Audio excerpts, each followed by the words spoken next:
Αυτό είναι το μεγαλύτερο δάσος ήμερης βελανιδιάς στα Βαλκάνια. Το βελανιδοδάσος Ξηρομέρου εκτείνεται από τη λίμνη Οζερός μέχρι τον όρμο του Αστακού και έχει έκταση 130.000 στρεμμάτων. Την περιοχή, σύμφωνα με τον Όμηρο, κληρονόμησε ο Οδυσσέας από τον πατέρα του Λαέρτη. Το δάσος βελανιδιάς το χρησιμοποιούσε ο Οδυσσέας για να ταΐζει τα άλογα, τα γρούνια, τα πρόβατα με βελανίδι. Ήταν πολύ πυκνό και μπορούσες να το διασχίσεις χωρίς να σε δει μία ακτίνα ήλιου. Τα δέντρα έχουν ηλικία τα πιο πολλά, γιατί το δάσος είναι μεγάλο, πάνω από 500 χρόνων. Ειδικά τώρα την άνοιξη που ανθίζουν τα φύλλα και τα κλαριά, είναι πανέμορφο και προσφέρεται για οποιαδήποτε δραστηριότητα, ή βόλτα ή ποδήλατο, για όλα. Το δάσος αυτό για αιώνες έπαιξε σπουδαίο ρόλο στη ζωή των κατοίκων των γύρω περιοχών. Διάσημα ήταν στο εξωτερικό τα βελανίδια του Δραγαμέστου και περιζήτητο το ξύλο της βελανιδιάς για την κατασκευή πλοίων.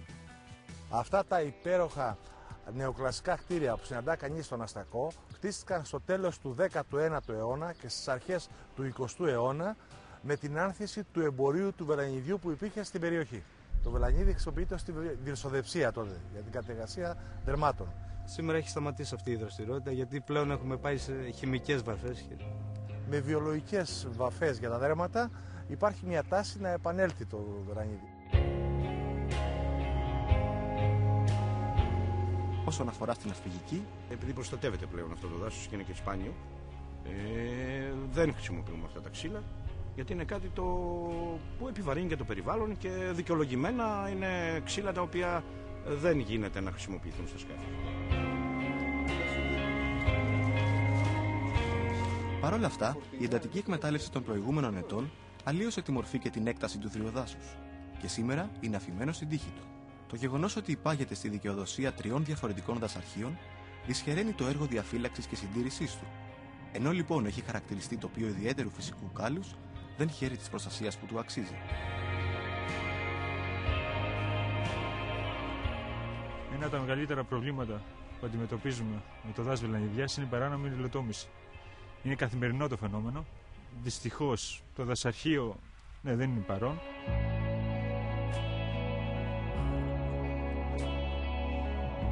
Η βελανιδιά είναι ένα δέντρο που λατρευόταν από την αρχαιότητα. Ήταν το ιερό δέντρο του Δία και η κοπή της κάποτε αποτελούσε βαρύτατη ύβρη. Σήμερα όμως, αυτό είναι ό,τι απέμεινε από μια βελανιδιά 500 περίπου ετών. Αυτό που τόσους αιώνες δημιουργούσε η φύση καταστράφηκε μέσα σε 5 μόνο λεπτά.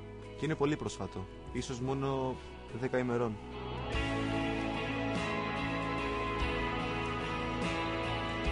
Κάνουν προσπάθειες να το εντάξουν σε κάποιο πρόγραμμα Natura ή κάποιο άλλο. Δυστυχώς η προσπάθεια αυτή είμαστε μόνοι μας. Προσπαθούμε βέβαια.